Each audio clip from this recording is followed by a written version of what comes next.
والصلاة والسلام على أشرف المرسلين سيدنا ونبينا محمد الهادي الأمين، وعلى آله وأصحابه ومن سار على نهجه إلى يوم الدين. أوصيكم عباد الله بتقوى الله، وأحثكم على طاعة الله، وأنهاكم عن معصيته.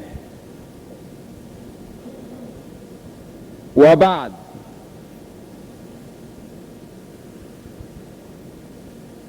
أيها الإخوة، إن للتاريخ أياما يقف فيها التاريخ مرفوع الرأس مشرئب العنق عالي الهامة، وعلى العكس للتاريخ أيام أيها السادة يقف التاريخ فيها جاثيا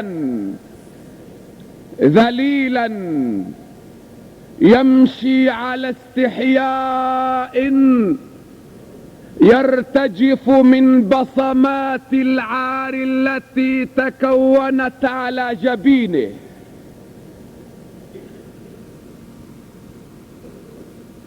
ومن أيام الزمن ما جمعت بين المتناقضات،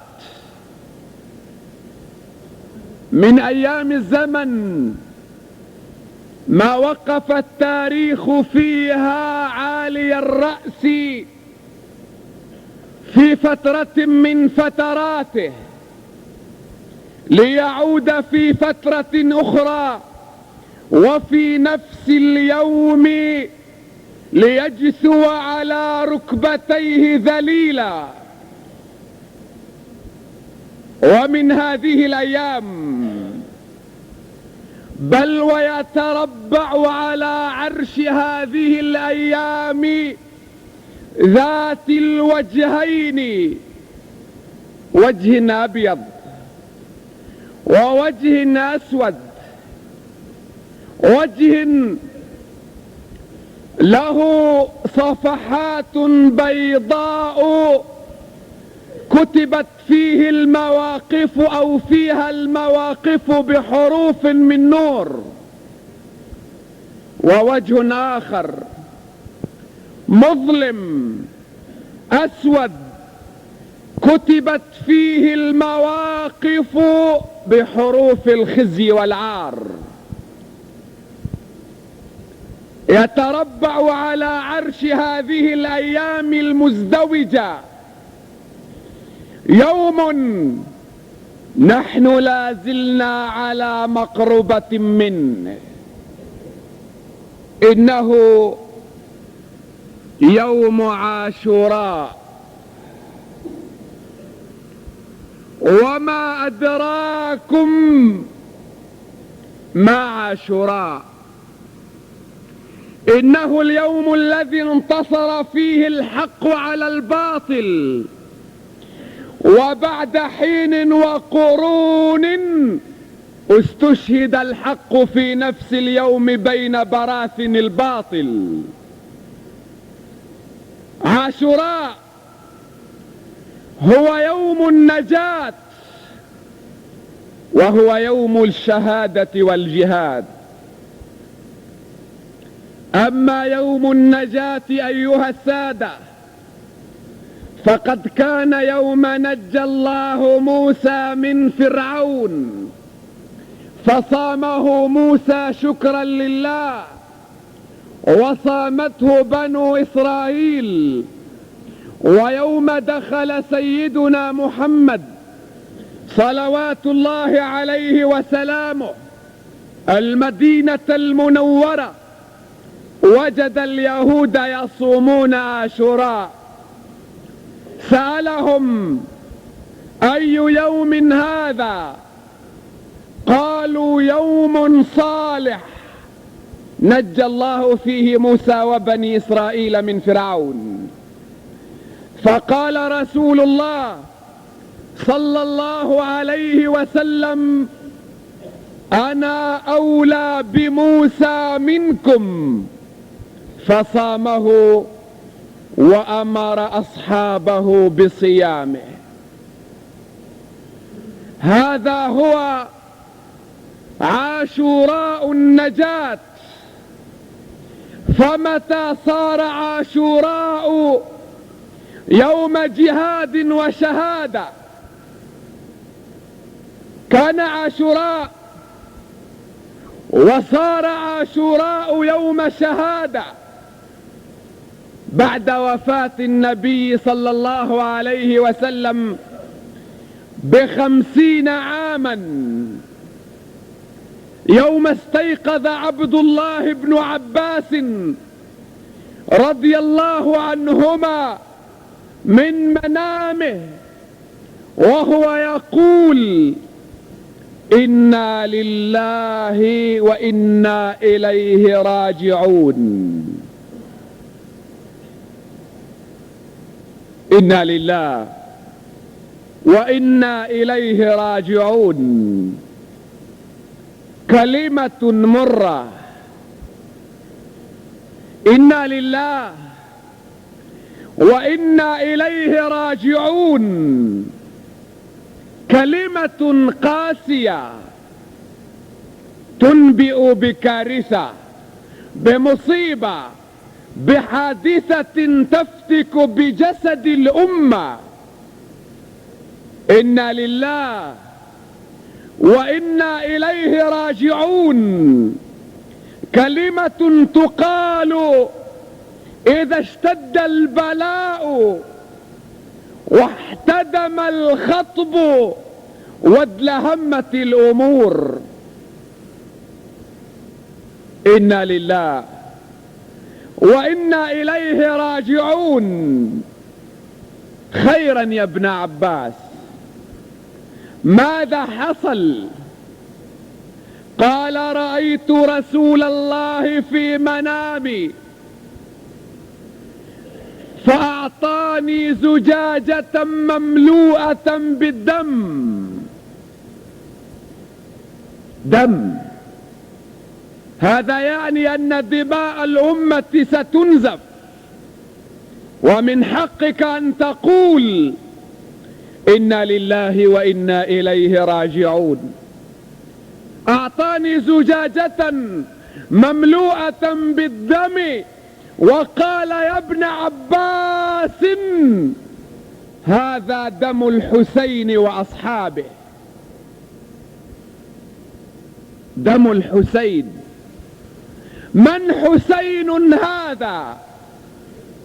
هل هو كما يقول المثل حسين ما غيره؟ نعم، حسين ما غيره. حسين صبت رسول الله، حسين سيد شباب أهل الجنة وابن سيدة نسائها، حسين ريحانة المصطفى وابن ريحانته، حسين ابن فاطمة الزهراء التي ستستقبل بمفردها يوم القيامة وبمراسيم خاصة. يوم تجوز الصراط ينادي مناد من قبل السماء: يا أهل المحشر غضوا أبصاركم حتى تمر فاطمة بنت محمد. حسين ابن فاطمة الطاهرة التي ما رأت حيضا في حياتها. امرأتان أيها السادة أنجبتا وما عرفتا حيضا. مريم بنت عمران أم المسيح عيسى عليهما السلام، وفاطمة الزهراء بنت رسول الله أم الحسن والحسين.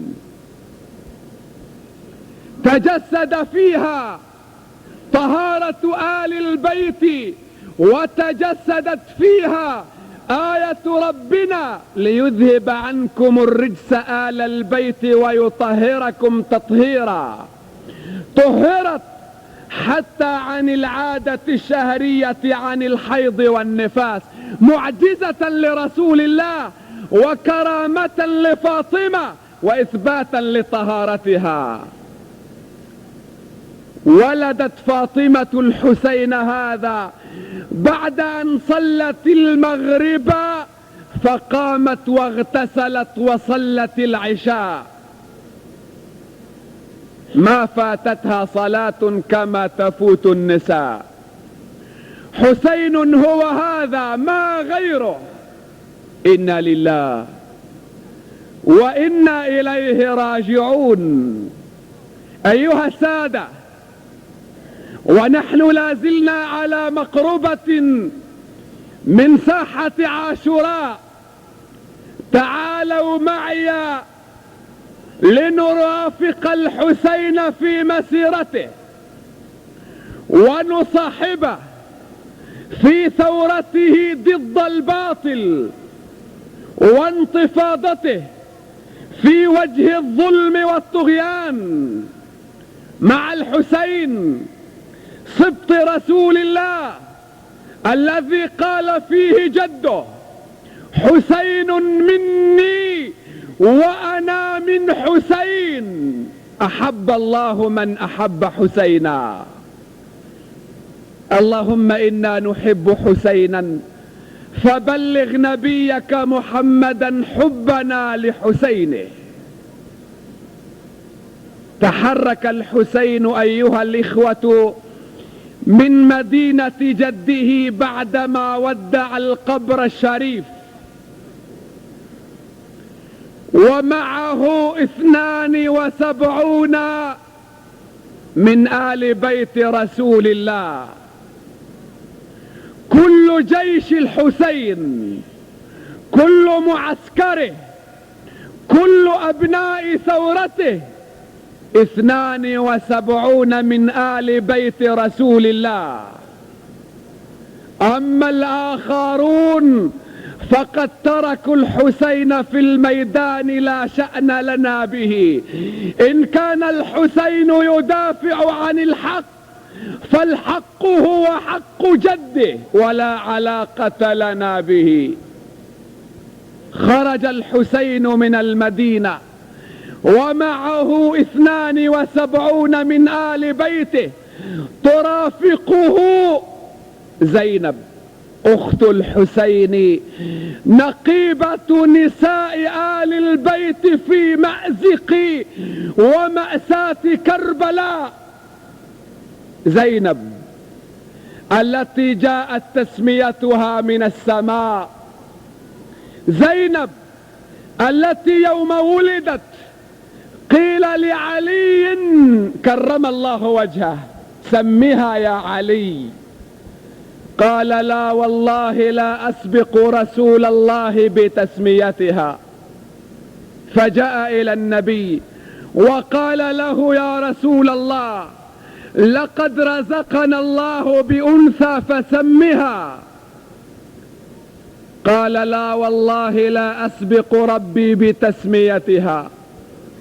وبينما هم كذلك إذا بالأمين جبريل عليه السلام ينزل ويقول: يا محمد السلام يقرئك السلام ويقول لك: سمها زينب. خرج الحسين ومعه زينب نقيبة نساء آل البيت، قاصدا العراق، وآه من العراق كم جرت على المسلمين ويلات وخسائر ودمار وفتن. من العراق، وما أدراك ما عراق. عراق بلد يزيد، بلد ابن زياد، بلد الحجاج، بلد ثالوث الظلم والفسق والفجور والاستعباد.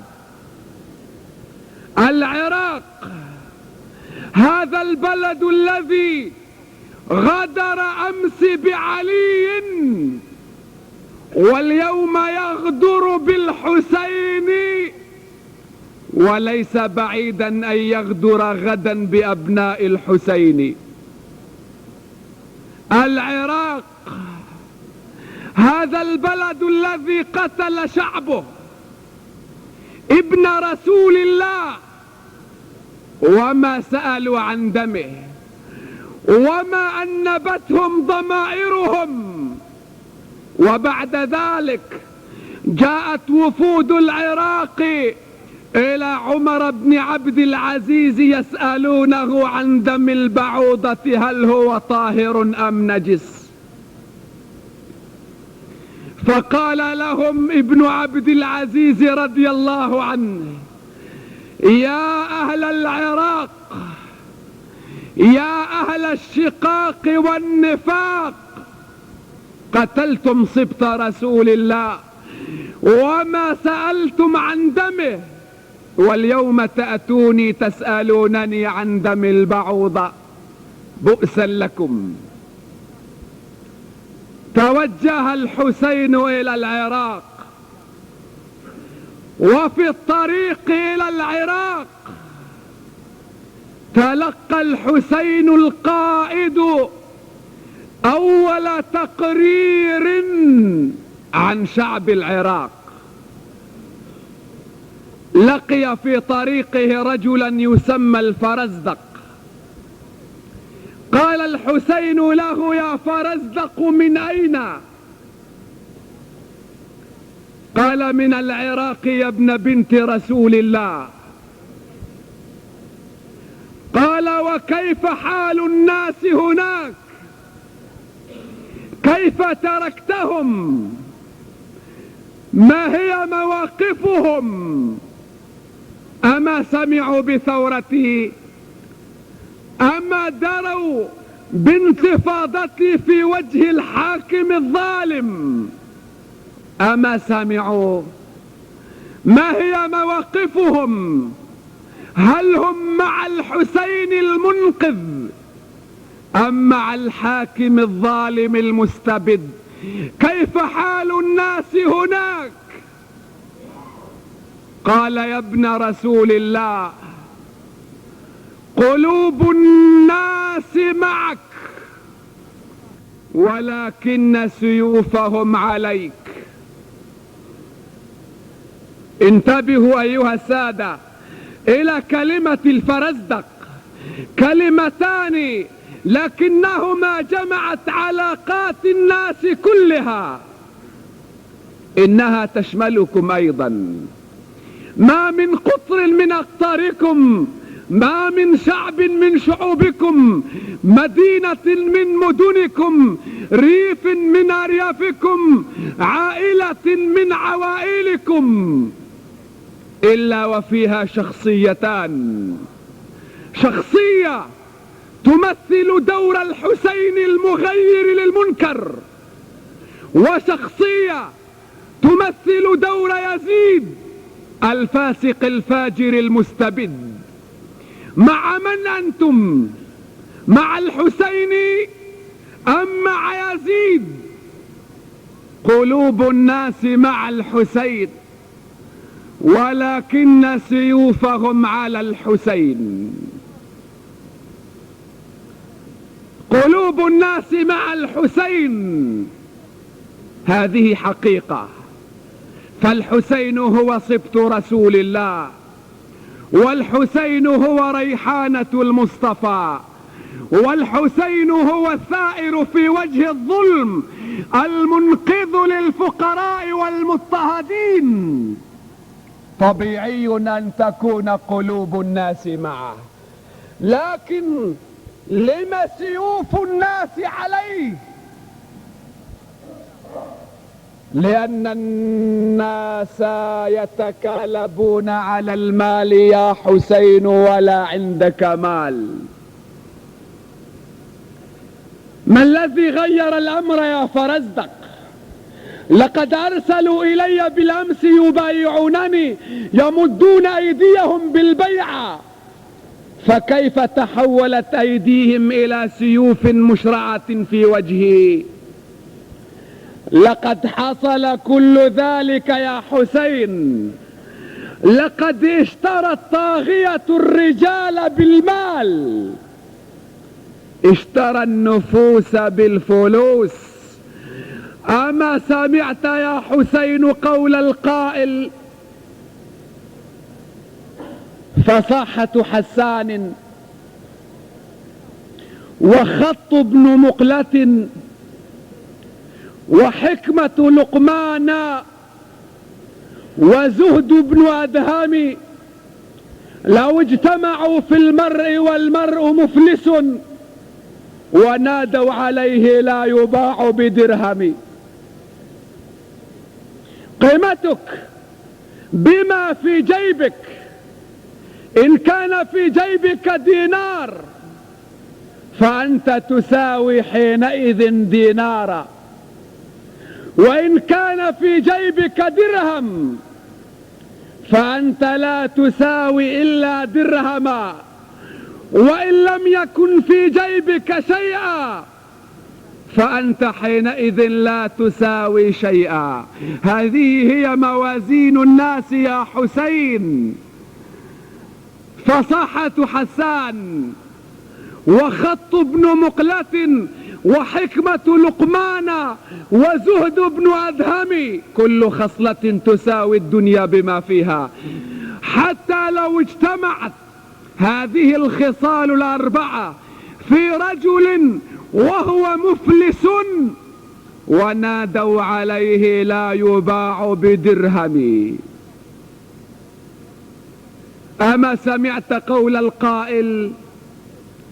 أرى الناس قد مالوا إلى من عنده مال، ومن لا عنده مال فعنه الناس قد مالوا. أرى الناس قد ذهبوا إلى من عنده ذهب، ومن لا عنده ذهب فعنه الناس قد ذهبوا. أرى الناس منفضة إلى من عنده فضة، ومن لا عنده فضة فعنه الناس منفضة. اشترى الطاغية الرجال بالمال يا حسين، وبقيت أنت وحدك جاهد عن دعوة أبيك. ماذا يفعل الحسين؟ أيتراجع؟ لو كان رجل دنيا، لو كان رجلا يقتبس عقيدته وفكره ودينه من سواد الناس لتراجع، لكنه يوما ما عرف الحق من خلال الرجال.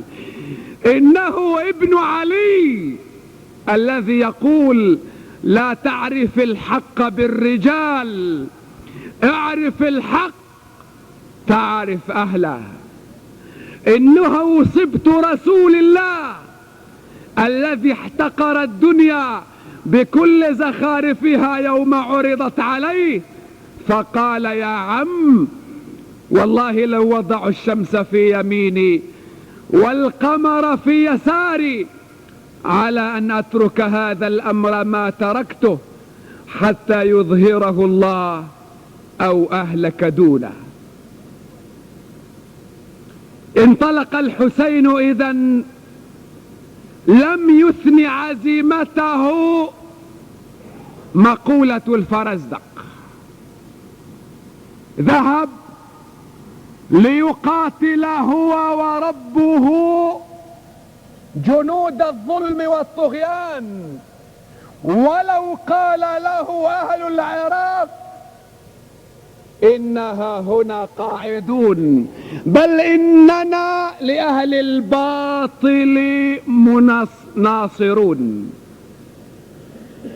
انطلق حتى نزل إلى جانب الفرات في مكان اسمه كربلاء. وكم كانت علينا كربلاء كربا وبلاء. اقرأوا التاريخ أيها السادة، انظروا تأملوا في أيام الله. كربلاء يوم أسود من أيام أجدادكم، عاشوراء يوم رهيب من أيام تاريخكم، عاشوراء يوم فاضت فيه أرواح آل بيت رسول الله على أيدي أجدادكم. نزل الحسين على نهر الفرات، وقبل عاشوراء بليلة قال لآل البيت: عودوا إلى المدينة تحت ستار الظلام، وسأظل وحدي، فإن القوم لا يريدون واحدا منكم، يريدون قائد الثورة ليميتوها. عودوا إلى المدينة، إني عليكم مشفق، ودعوني وحدي لتقتلني الفئة الباغية كما قتلت أبي. دعوني، والله الذي لا إله غيره لقد أذنت لكم جميعا. فسمع لآل البيت ضجيجا: أنتركك يا حسين وحدك؟ كيف نقابل رسول الله إذا وقفنا أمام قبره؟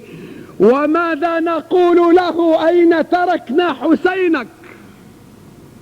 ويوم القيامة يوم نسأله الشفاعة ماذا نقول له إذا قال لنا: كيف فررتم وتركتم حسيني وحده؟ لا والله يا حسين، دماؤنا دون دمك، ورؤوسنا دون رأسك. وفي صبيحة عاشوراء، وقبل أن ينزل الأسد إلى عرينه، أخذته إغفاءة نوم، وزينب إلى جانبه، فلما استيقظ قال: يا زينب، لقد رأيت آنفا سيدي رسول الله صلوات الله عليه وسلامه، وهو يقول لي: يا حسين، عما قريب ستكون عندنا. بكت زينب لأنها تدرك أن عندنا من فم رسول الله يعني الشهادة والموت والجنة. إذا لم تبكين؟ أعلى حسين تبكين؟ لا، حسين سيكون عندنا، إنما زينب تبكي على نفسها وحظها الأسود. فقدت جدها رسول الله وهي طفلة في الرابعة ونيف، وبعد 6 أشهر فقدت أمها فاطمة، وبعد فترة أخرى فقدت عليا شهيد محراب الكوفة، وبعد ذلك فقدت الحسن مسموما، وها هي ستفقد الحسين الغالي. أيها السادة، وحين طلعت شمس يوم عاشوراء ونزل الأسد إلى عرينه ودارت رحى الحرب، وثار النقع فوق الرعوس، وسكتت الألسنة وصمتت، ونطقت الأسنة وتكلمت، وخطبت السيوف على رقاب المنابر. بدأت الرماح تصوب نحو الحسين، فتقدم ابنه علي الأصغر، علي وكان شابا، تقدم يترس عن والده ويدفع السهام بصدره عن صدر نقيب آل بيت رسول الله، وفي النهاية خر شهيدا بين يدي والده.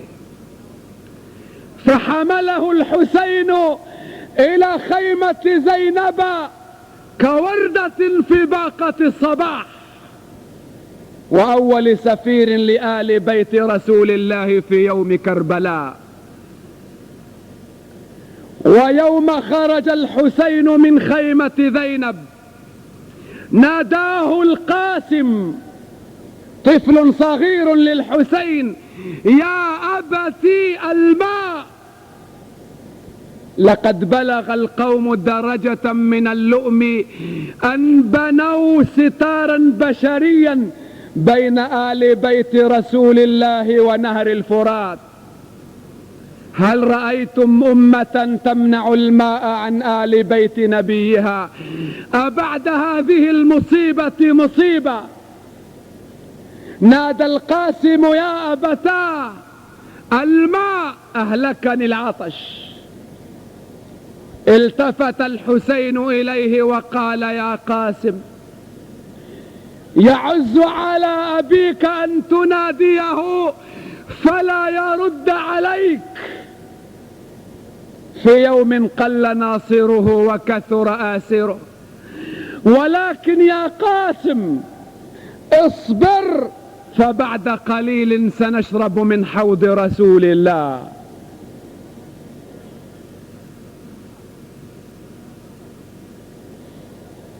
بعد قليل سنشرب من حوض رسول الله. هل رأيتم أحوال الدنيا؟ أبناء رسول الله يستغيثون من العطش وأمواج الفرات تتكسر إلى جانبهم. من الذي يمنعهم؟ أمة نبيهم تمنعهم. إنها الدنيا لو ساوت جناح بعوضة ما سقى كافرا منها شربة ماء. لو ساوت جناح بعوضة لما بقي الفرات بين أيدي المنافقين، وبقي الحسين وآل بيت رسول الله عطاشا. إنها الدنيا تموت الأسد في الغابات جوعا، ولحم الضأن تأكله الكلاب. هذه الدنيا تموت الأسد في الغابات جوعا، ولحم الضأن تأكله الكلاب.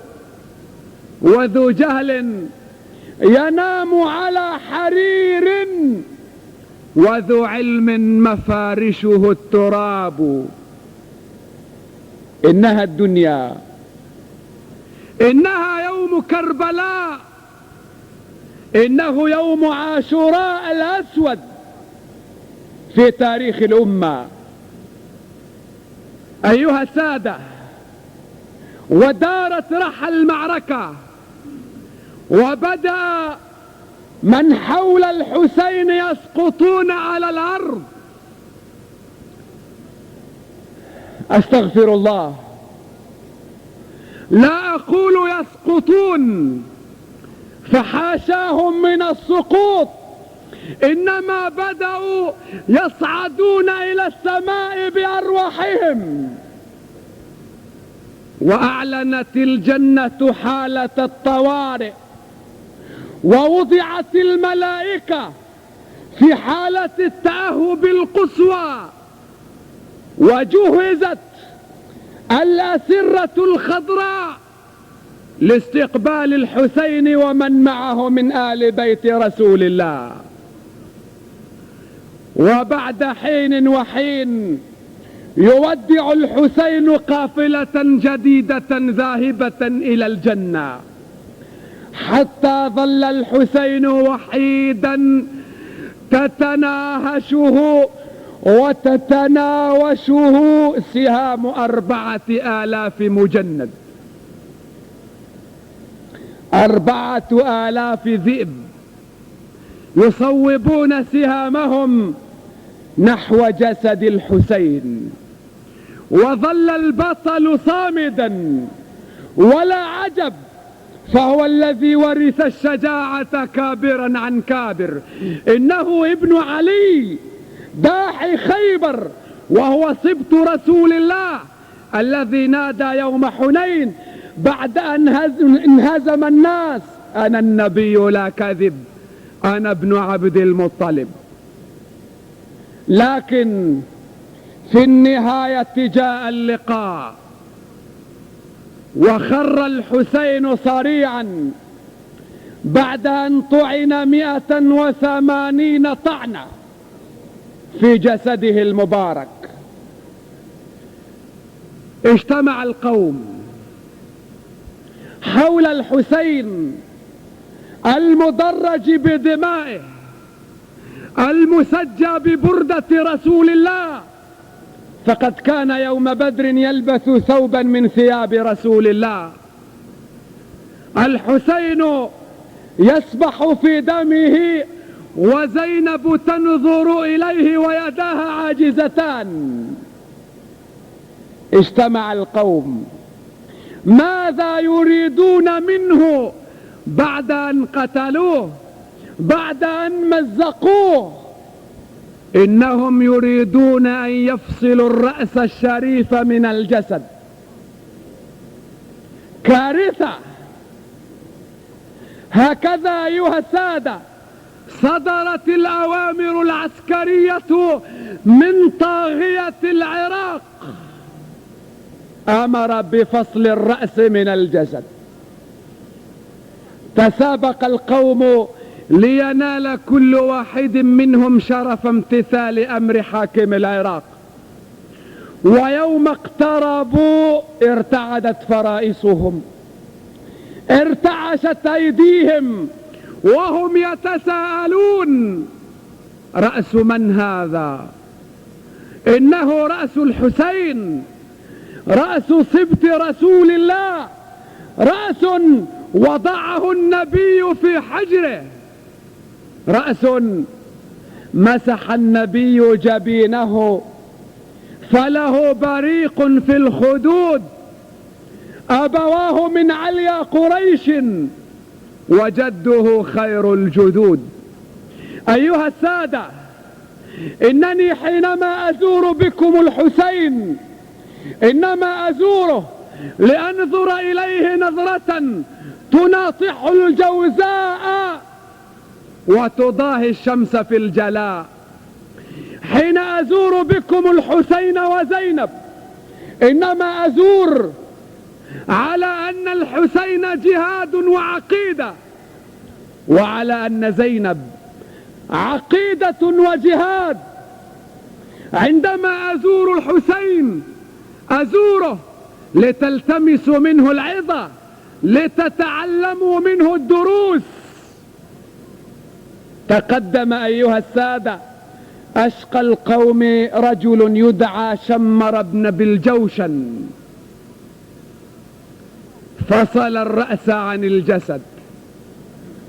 أيها السادة، اسمحوا لي أن أقول لكم إنني عندما أتحدث عن الحسين أشعر أن جسمي تنتابه رعدة شديدة، وكأنما أقف في وهدة سحيقة أشخص ناظري إلى قمة شماء عالية تنخلع الرقاب عند ذراها ويتربع على عرش التضحية فيها الحسين وآل بيت الحسين. فصل الرأس الشريف وبعد أن فصل أمر طاغية العراق خيله أن تدوس بسنابكها جسد الحسين فتمزقه. أمتنا أيها السادة تدوس بسنابك خيلها جسد سبط نبيها، لهي أمة عاقة ظالمة خائنة غدارة جاحدة بالنعمة. ديس الجسد الشريف، ولكن هل نزلت مكانة الحسين؟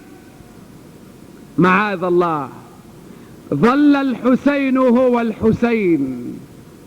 لقد داسوا جسده كما تدوس الثعالب عرين الأسود الغائبة، وظل الحسين هو الحسين.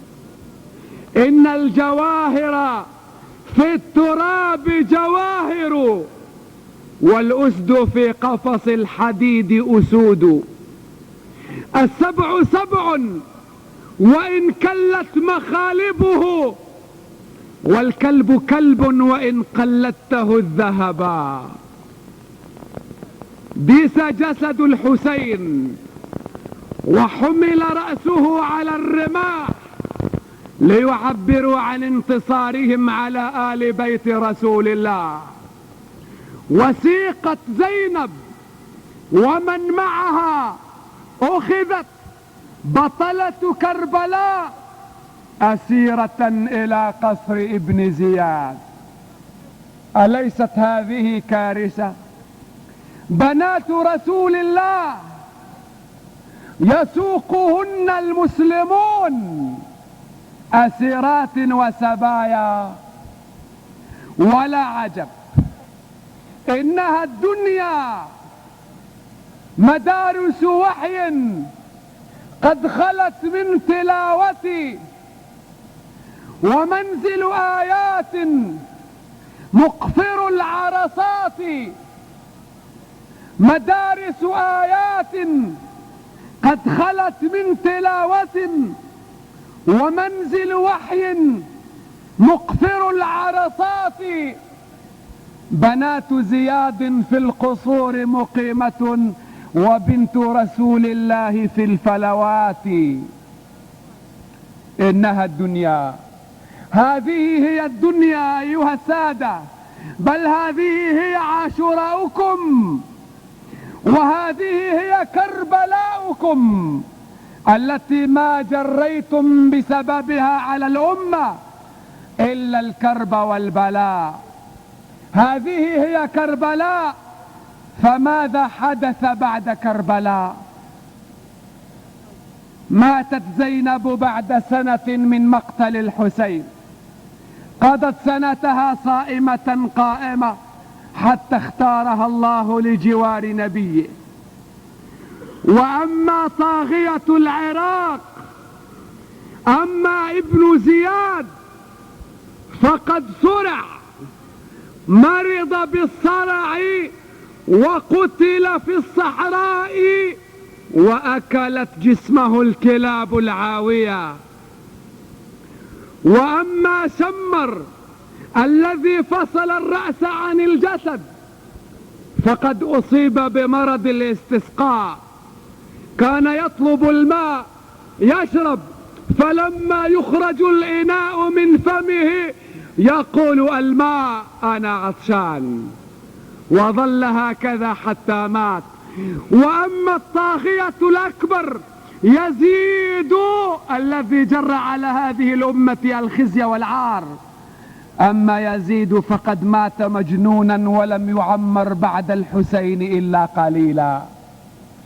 وأما الحسين فقد ظل هو الحسين، ظل رمز جهاد، ظل رمز تضحية، ظل يحرك بدمائه التي بقطرات دمه التي نزفت في كربلاء، ظل يحرك عروق النخوة والغيرة في أبنائه.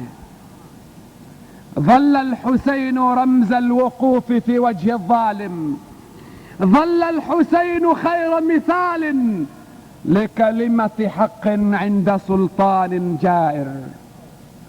أما أنتم أيها السادة، ما شأنكم بعد كربلاء؟ نحن كما قال القائل: إذا أمرنا أو نهينا كأصحاب الكهف أيقاظ نيام. ما استفدنا شيئا، تعلقنا بالقشور ونسينا اللباب. اختلفنا حول رأس الحسين. أين رأسه؟ في العراق؟ لا في الشام، لا في القدس، بل في مصر. اختلفنا على رأس الحسين واتفقنا على إهمال مبادئ الحسين وقيم الحسين وجهاد الحسين. لا تختلفوا على رأس الحسين، دعوكم من رأسه، إنما اتفقوا على مبادئ الحسين.